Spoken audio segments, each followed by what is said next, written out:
खुशियों से बिता रहे थे। कुछ दिनों के बाद में हुआ क्या, जो राजा राहुल की पत्नी है सोना रानी, वो प्रकृति की कृपा से, बड़ादेव की कृपा से गर्भवती हो जाती है। कुछ दिन बाद कैसे गर्भवती भई है महारानी,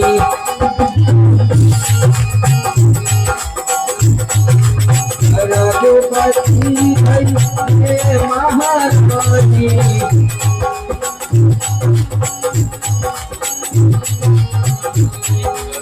कहीं पे सुनने पाई है राजा रानी, कहीं पे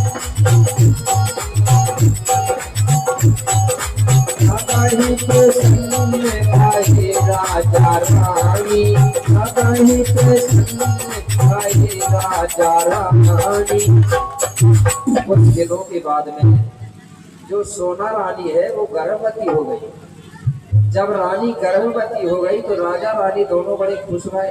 क्यों कि बोले कुछ दिनों के बाद में हमारे घर में नया मेहमान आने वाला है। तो दोनों राजा रानी बड़े आनंद के साथ अपना समय बिता रहे थे।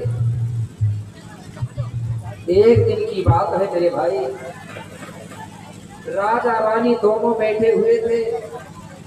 राजा कहने लगा रानी से, बोले रानी तुम्हारा जो अभी जो समय चल रहा है वो गर्भ अवस्था का समय है, इसलिए मैं आपको कुछ अच्छी बातें बताने जा रहा हूँ। तो बोले क्या? बोले रानी गर्भवती महिला को बार बार गुस्सा नहीं होना चाहिए। क्या बोल रहा है राजा अपनी गर्भवती रानी से? गर्भवती महिला को बार बार गुस्सा नहीं होना चाहिए। बोले ठीक है महाराज, मैं गुस्सा नहीं होगी बार बार। और सुनो रानी, गर्भवती महिला को किसी की चुगली नहीं करना चाहिए। बोले ठीक है महाराज, चुगली भी नहीं करूंगी। और सुनो रानी, गर्भवती महिला को कभी भी खराब बात नहीं सुनना चाहिए, कभी चोरी नहीं करना चाहिए। रानी कहने लगी महाराज ये सारी चीजें क्यों बता रहे हो? बोले रानी जो महिला गर्भ अवस्था में चोरी करती है तो उसका असर गर्भ में जो बच्चा होता है उस पर पड़ता है। जब बच्चे का जन्म होता है तो बच्चा चोर निकलता है, इसलिए बता रहा हूँ रानी। जो महिला गर्भ अवस्था में खराब बातें सुनती है तो उसका बच्चे का जब जन्म होता है तो वो भी खराब बोलने वाला होता है। फिर कितना ही सुधार हो, बोले तो सुधारता नहीं है। जो महिला गर्भ अवस्था में चोरी करती है तो उसका बच्चा भी चोर निकलता है। अब आप कहेंगे कि हम विश्वास नहीं है। आज देखना, जो महिला गर्भ अवस्था में जैसा कर्म करेगी उसका असर गर्भ के बच्चे पर पड़ता है। आज हमारी महिलाएं टीवी ज्यादा देख रही कि नहीं देख रही? तो आज भी बच्चा वैसा ही पैदा हो रहा है कि नहीं हो रहा है? उनकी कटिंग देखो तो 1 नंबर की, 2 नंबर की, चल रही कि नहीं चल रही है? जबकि हम लेटरिन बाथरूम जा जब बोले 1 नंबर का नहीं 2 नंबर, इधर कटिंग चालू हो गई 1 नंबर 2 नंबर। ऐसी की कटिंग करवा रहे हैं लोग, कर रहे कि नहीं कर रहे? और अगर अच्छी ज्ञान की बात सुनोगी रानी तो तुम्हारा बच्चा ज्ञानवान होगा। ये कोई बौद्धिक ग्रंथ है कि दूसरे ग्रंथों में भी इसका प्रमाण मिलता है कि नहीं? अब मन्नू के बारे में सभी लोग जानते हैं, पेट के अंदर था बोलते हैं, चक्रव्यूह के बारे में सुन लिया। तो जितनी भी महिलाएं हैं पहले जो गलती हुई तो हुई, लेकिन अब याद रखना गर्भ अवस्था में अच्छी ज्ञान की बात पढ़ना, अच्छी चीज देखना तो तुम्हारा बच्चा ज्ञानवान होगा। इस प्रकार से राजा ने रानी को कहा तो रानी कहने लगी ठीक है महाराज। अब राजा रानी दोनों बड़े आनंद के साथ अपना समय बिता रहे हैं। धीरे धीरे समय बीतते गया। कुछ दिनों के बाद में एक दिन रानी राजा के साथ बैठी तो रानी कहने लगी महाराज जब से मैं गर्भवती हुई हूँ तब से पता नहीं मुझे कभी कभी ऐसी इच्छा होती कि अच्छी चटपटी चीज खाने को मिल जाती। तो बोले रानी चटपटी चीज क्या खाओगी? रानी कहने लगी मेरी इच्छा हो रही कि अच्छे भुने हुई चने मिल जाते। तो रानी कहती थी चने, तो राजा तुरंत रानी के लिए चने भुजवा के रानी को खिलवाता था। आज भी जो महिला गर्भवती होती है उसको ये चीज खाने की इच्छा होती कि नहीं? चटपटी अच्छी चीज मिल जाती। कई कई महिलाएं मटन खाती होंगी तो वो तो कहती होंगी कि मुर्गा मिल जाता, कहती कि नहीं कहते? तो रानी जो चीज भी मांगती थी तो राजा तुरंत उसकी व्यवस्था करता था। रानी जिस दिन नारियल कहती थी राजा तुरंत नारियल खिलाता था, पपीता बोलती थी पपीता खिलाता था।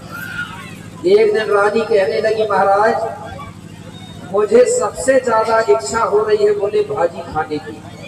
राजा कहने लगा भाजी तो मिल जाएगी। बोले कौन सी भाजी खाओगी? चने की भाजी खाओगी का पालक की भाजी खाओगी, कौन सी खाओगी? रानी कहने लगी ये वाली नहीं, जंगल की भाजी खाना है। तो बोले जंगल की कौन सी, नाम तो बताओ।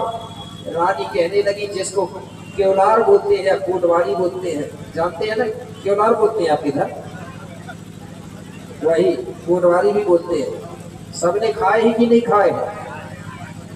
ये क्योलार की भाजी जो है ये गर्भवती महिलाओं के लिए बहुत अच्छी होती है। गर्भवती महिलाओं को ये भाजी खाना बहुत जरूरी है। 3 भाजी बताते थे हमारे पूर्वज गर्भवती महिलाओं के लिए। कौन कौन सी? क्योलार की भाजी, एक मुनगा की सब्जी खाते हैं कि नहीं, मुनगा जो लंबा लंबा फलता है उसकी भाजी, और उमर के फलों की सब्जी, इनकी खाती थी गर्भवती महिला। तो राजा कहने लगा ठीक है रानी तुम चिंता मत करो, मैं प्रतिदिन नौकरों को जंगल भेजूंगा तो तुम्हारे लिए रोज क्योलार की भाजी तोड़ के ला देंगे, तुम रोज खाना। बोले ठीक है महाराज तुम कितने अच्छे हो। बोले आज की पत्नी पति से कहती तो ला देगा वो, आज के पति तो बड़े गड़बड़ है। राजा देखो इतनी सेवा कर रहा था और कह रहा था रानी जो भी इच्छा हो खाने की तो मुझे बता देना, खाने में कमी मत करना। क्योंकि राजा ये जानता था कि गर्भवती महिलाओं को अगर खान पान में अगर कमी करेंगे तो उसका जो बच्चा है वो कमजोर पैदा होता ही राजा जानता था। अपंग भी पैदा हो सकता है, दिमाग से भी अपंग हो सकता है, हाथ पांव से भी। इसलिए कहता था कि जो भी इच्छा हो तो आप खाने में कमी मत करना रानी, अगर तुम खान पान में ध्यान दोगी बोले तो हमारा बच्चा अच्छा सही निकलेगा। तो राजा रोज नौकरों को जंगल पहुंचाता था, नौकर जंगल जाते थे और रोज क्योलार की भाजी तोड़ के लाते थे। रानी उस भाजी को रात को बना के बड़े शौक से खाती थी और समय बिता रही थी। धीरे धीरे समय बीतते गया। कुछ दिनों के बाद में जो भाजी की कोमल कलियां हैं वो कड़ी हो गई। जब तक नरम रही तब तक नौकरों ने लाया। जब कड़ी हो गई तो नौकरों ने सोचा कि यार अब भाजी लायक नहीं बची। तो एक दिन नौकरों ने भाजी नहीं लाया। तो जिस दिन रानी को भाजी नहीं मिली तो क्या हुआ? अरे जिस दिन सोना रानी को, अरे जिस दिन सोना रानी को हाँ भाजी नहीं मिल पाई है,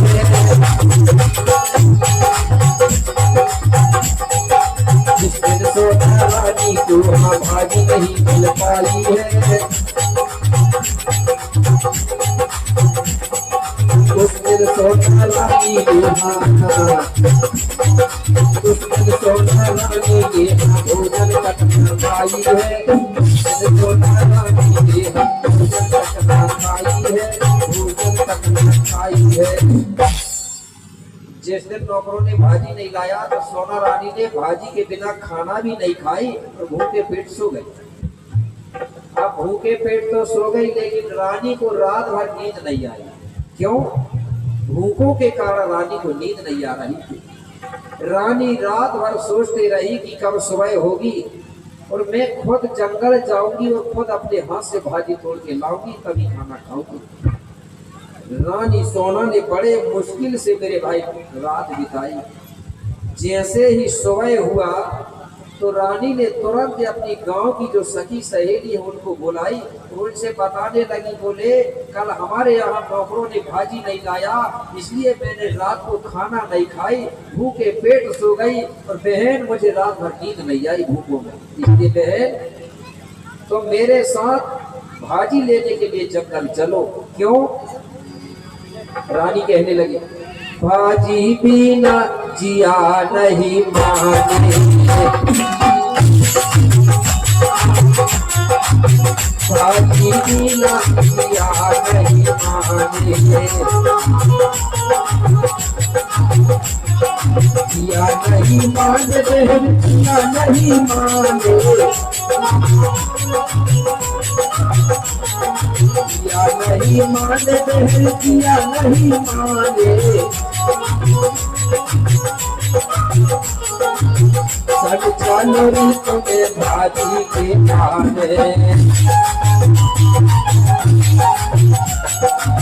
सविता लोरी तुम्हें भाजी की लाने, सविता लोरी तुम्हें भाजी के खाने, हाँ भाजी के खाने, हाँ भाजी के लाने। बोले तुम जल्दी तैयार हो जाओ और मेरे साथ भाजी लेने के लिए जंगल चलो। सखी सहेली कहने लगी रानी हम जंगल जाके भाजी लेके आ जाएंगी, तुम घर में ही रहना। रानी कहने लगी क्यों, मैं भी चलूंगी। बोले रानी तुम्हारा जो गर्भ का समय है ना लगभग पूरा होने वाला है, इसलिए तुम घर में ही रहना, कहीं जंगल में धोखा हो गया कुछ हो गया तो। रानी कहने लगी नहीं मैं भी चलूंगी, तुम भी अगर नौकरों जैसे खाली हाथ लौट के आ गई तो, इसलिए मैं भी चलूंगी। बोले सखी सहेलियों ने बार बार मना किया, लेकिन मेरे भाई रानी ने बिल्कुल भी बात नहीं मानी और जबरदस्ती हट करके कहने लगी नहीं मैं भी चलूंगी मैं भी चलूंगी। तो बोले ठीक है चलो। अब सखी सहेली और रानी भाजी लेने के लिए अब घर से निकलती है जंगल जाने के लिए, और धीरे धीरे जंगल पहुंची। कैसे, यही विधि जंगल को सब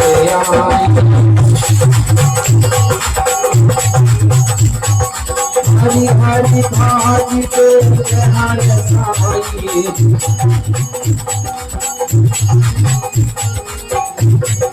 यही विधि जंगल को सब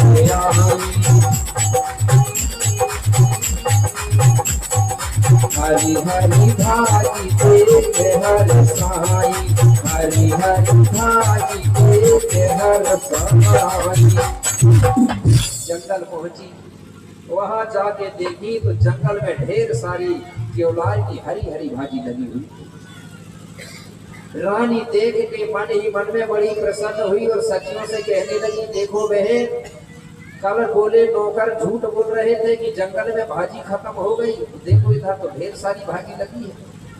बहन मुझे बड़ी जोर से भूख लगी है, तुम देर मत करो जल्दी से भाजी तोड़ो। सखी सहेली कहने लगी ठीक है रानी जी तुम इसी पेड़ के नीचे खड़ी रहना या बैठना, हम अभी तोड़ के लेके आती है। तो सखी सहेलियों ने क्या की, रानी को एक केवलार के पेड़ के नीचे खड़ी कर दिया। अब रानी उस केवलार के पेड़ के नीचे खड़ी हो गई, सखी सहेली इधर उधर बिखर गई और भाजी तोड़ने लगी। और रानी का जो गर्भ का समय है लगभग वो भी पूरा होने वाला। अब रानी पेड़ के नीचे खड़ी है देख रही है। रानी ने सोची कि मैं भी तोड़ूंगी तो जल्दी हो जाएगा। रानी ने जिस पेड़ के नीचे खड़ी थी उसी पेड़ की एक डाली को हाथ से पकड़ के नीचे की तरफ झुकाती है और दूसरे हाथ से भाजी की कोमल कलियों को तोड़ने लगी। उसी समय हुआ क्या, जिस डाली को रानी ने पकड़ी थी वही डाली अचानक टूट गई। तो हुआ क्या, अरे टूटी अचानक तभी डरैया डरैया डरैया डरैया डरैया डरैया बोले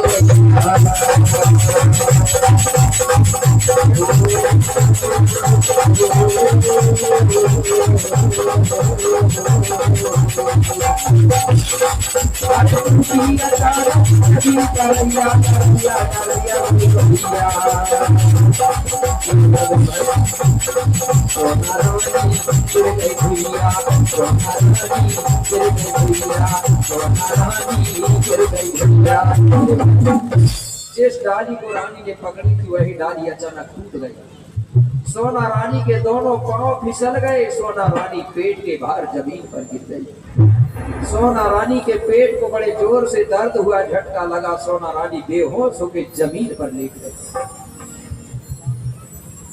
अब इधर सखी सहेली भाजी तोड़ रही थी, जैसे ही डाली टूटी तो डाली की आवाज सुनकर के सखी सहेली पीछे मुड़ के देखी तो पेड़ के किनारे डाली टूटी पड़ी है, उसी डाली के किनारे में सोना रानी भी बेहोश पड़ी हुई है।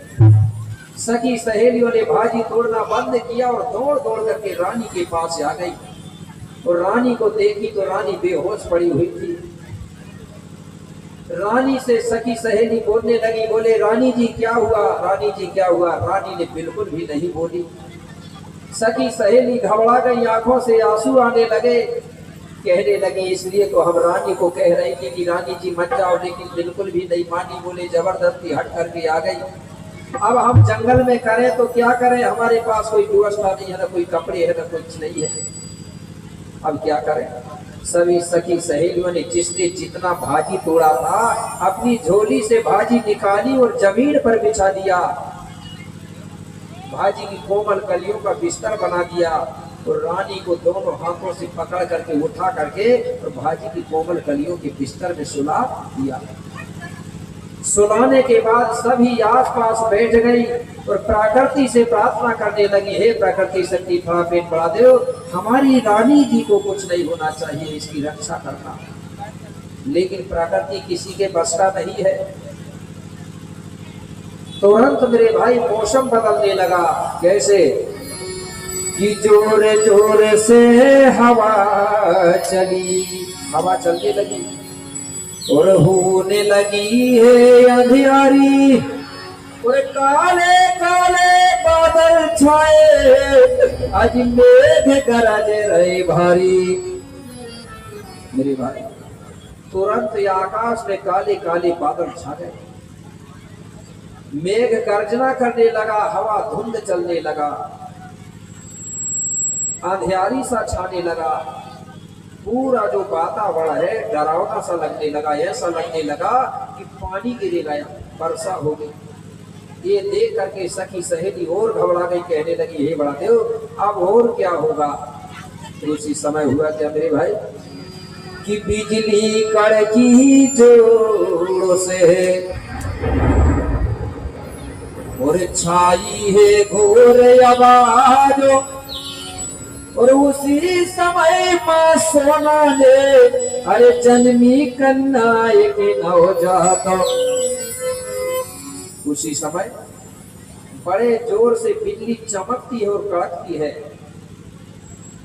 घना घोर आवाज हो गई।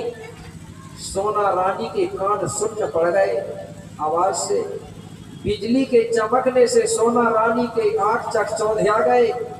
सोना रानी घबरा गई, घबराहट के साथ ही साथ बिजली चमकने के साथ, आवाज कहीं जा रही है, अच्छे अच्छे, बिजली चमकने के साथ ही साथ सोना रानी ने अपनी कूप से एक सुंदर सी कन्या को जन्म दे दिया। जैसे ही कन्या का जन्म हुआ तो जो बिजली शक्ति है मेरे भाई, वो बिजली शक्ति उस कन्या के शरीर में जाके समा गई। वो कन्या जोर जोर से चिल्लाने लगी।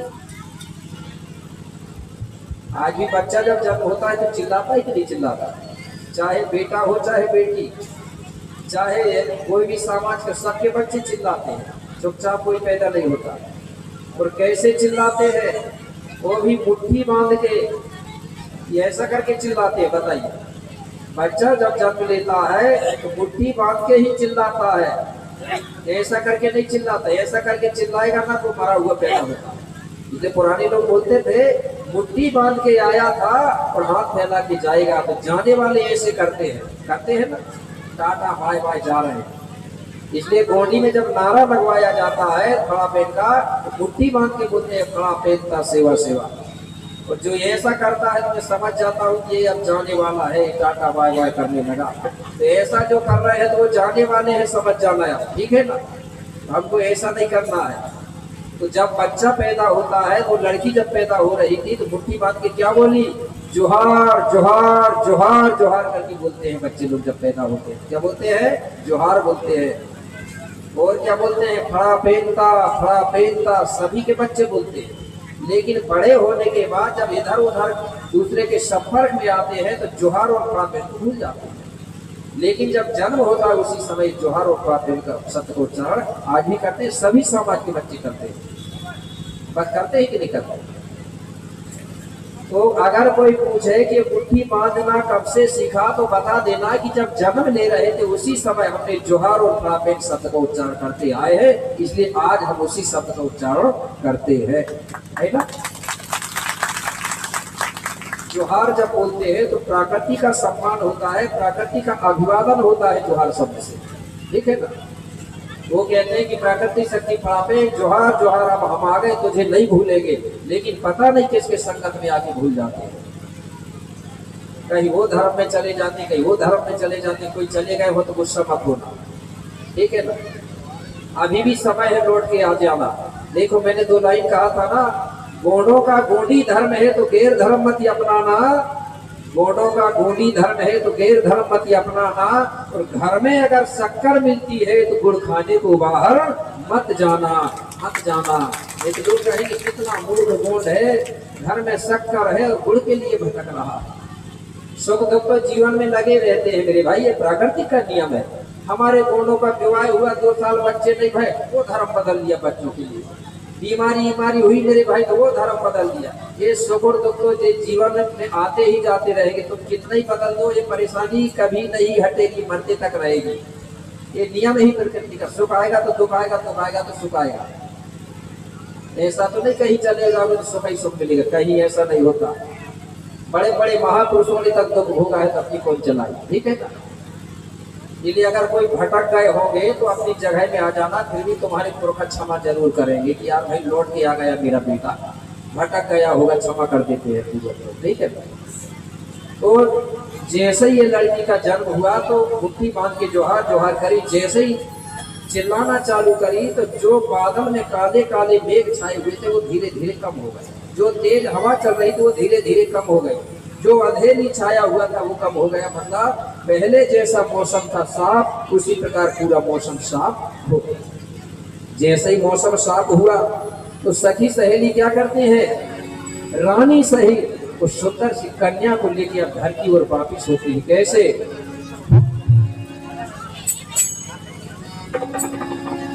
तभी सवितासी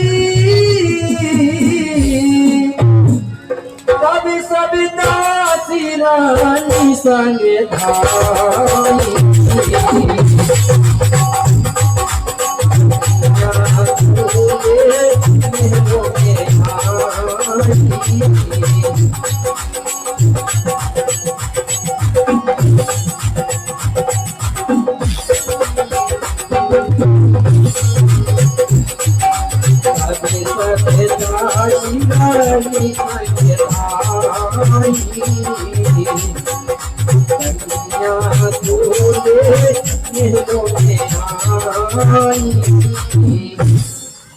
सखी सहेली और सहित रानी और उस सुंदर सी कन्या को लेके घर पहुंची। घर जाकर के याद राहुल राजा से सारा समाचार सुनाई। राजा बहुत खुश हुआ, कहने लगा पहली पहली संतान हुई है और वो भी कन्या। राजा कहने लगा ये तो बोले देवी शक्ति का जन्म हुआ है अवतार मेरे घर में। और ये बात तो सही था, क्योंकि उसके शरीर में जो बिजली थी ना वो समा चुकी थी, वो देवी शक्ति भी थी। बड़ा प्रसन्न हुआ। राजा ने तुरंत गांव में खबर दे दिया कि मेरे घर में शक्ति का अवतार हुआ है, कन्या का जन्म हुआ है। सब लोग मेरे भाई खुशियां मनाते हैं। उसी के साथ साथ उस कन्या का संस्कार किया गया। तो मैंने कल बताया था ना लड़का के बारे में, उसी प्रकार लड़की का भी होता संस्कार, सिर्फ नाम में भर अंतर होता है। तो सबसे पहले उस बच्ची को जो मीठा पानी पिलाया गया, शहद और पानी मिला के चटाया गया, उसी को गोलेर सियाना बोलते हैं। गोलेर चखाना मतलब मीठा पानी पिलाना या चटाना। उसको पिलाने से होता क्या था, बच्चे का मुंह का स्वाद बदल जाता था, मुंह में चुलबुलाहट आ जाती थी, उसको जिभ्या चलाने की आदत बन जाती थी, मतलब दूध पीने की आदत बनाने के लिए काम किया जाता है। इसके बाद जब तक उस बच्चे का नार नरा नहीं गिरता है, जब तक छठी नहीं होती है, तब तक हमारा घर परहेज से चलता है। खाना पीना, एक दूसरे के घर आना जाना, इसका परहेज चलता है। तो छठी होने के बाद हमारा घर शुद्ध होता है। कि किसके माध्यम से होता है, रिश्तेदारों के माध्यम से छठी का काम किया जाता है। करते ही कि नहीं करते। छठी होने के बाद फिर जब 12 दिन हो जाते हैं तो 12 दिन में फिर नामकरण किया जाता है। तो मैंने छठी अटी के बारे में कल आपको विस्तार से बता दिया हूँ, इसलिए मैंने सिंपल बता दिया कि अब नाम में आ रहा है बात। नाम कैसे करते हैं, तो ये लड़की है, कल लड़का का नाम किए थे। तो सब विचार मंथन करने लगे, बोले इस लड़की का क्या नाम रखें। एकमात्र शक्ति कहने लगी, इसकी माँ बोले जो रानी है ना, वो बोले जंगल गई थी, बोले तो वहीं जंगल में इसका जन्म हुआ है, तो इसका नाम तो रख दो, बोले जंगलो भाई। कुछ महिलाएं कहने लगी, बोले जंगलो नाम अच्छा नहीं लग रहा, दूसरा देखो। एकमात्र शक्ति कहने लगी, बोले इसकी माँ जंगल तो गई थी, बोले लेकिन किस लिए गई थी? एक बोली भाजी के लिए, तो फिर इसका नाम रख दो, बोले भाजी वाली अच्छा रहेगा। एक महिला कहने लगी ये भी नाम अच्छा नहीं है। तो ये विचार मंथन चल रहा, नाम पक्का नहीं है। इसलिए आज भी कुछ मोडियन में देखा हूँ मैंने, किसी के घर में लड़की पैदा होती है ना, तो आज भी बोलती अरे बोले उसके घर में भाजी वाली आई है, बोलती यार, बोलती क्या आज भी बोलती है। लेकिन ये विचार चल रहा था, ये पक्का नाम नहीं था। तो सब विचार मंथन करके कहने लगी, बोले ठीक है वो जंगल में जन्म हुआ है, भाजी के लिए रानी गई थी तब जन्म हुआ है, लेकिन हुआ कहाँ है? तो बोले इसका जन्म जो है केवलार की कोमल कलियों की सेज में हुआ है। तो बोले एक काम करो, कोमल कलियों के सेज में हुआ है, जिसका नाम रखेंगे हम कलिया बेटी। क्या नाम रखेंगे? कलिया बेटी। तो बोले ठीक है, ये नाम अच्छा है। तो सोना रानी को बोला गया, बोले रानी अपनी कन्या बेटी का नामकरण करो। तो सबसे पहले जो सोना रानी है वो उस लड़की को मतलब कलिया बेटी करके पुकारती है। उसके बाद में सब महिलाएं ये सुन करके, तो सब महिलाएं ये बोलना चालू करती है और ताली बजाती है। क्या बजाती है? तालियां बजाती है। कुछ महिलाएं थालियां बजाती हैं, तो खुशियां मनाती हैं। आज ये चलता है आदिवासियों में, थाली ताली बजा के खुशियां मनाते थे लोग। इस प्रकार से उसका नाम रखा गया कलियादाई। याद रखना, ठीक है ना? हाँ, कलियादाई नाम रखा गया। उसके बाद में फिर कलियादाई के जन्म पर एक गीत गाया जाएगा।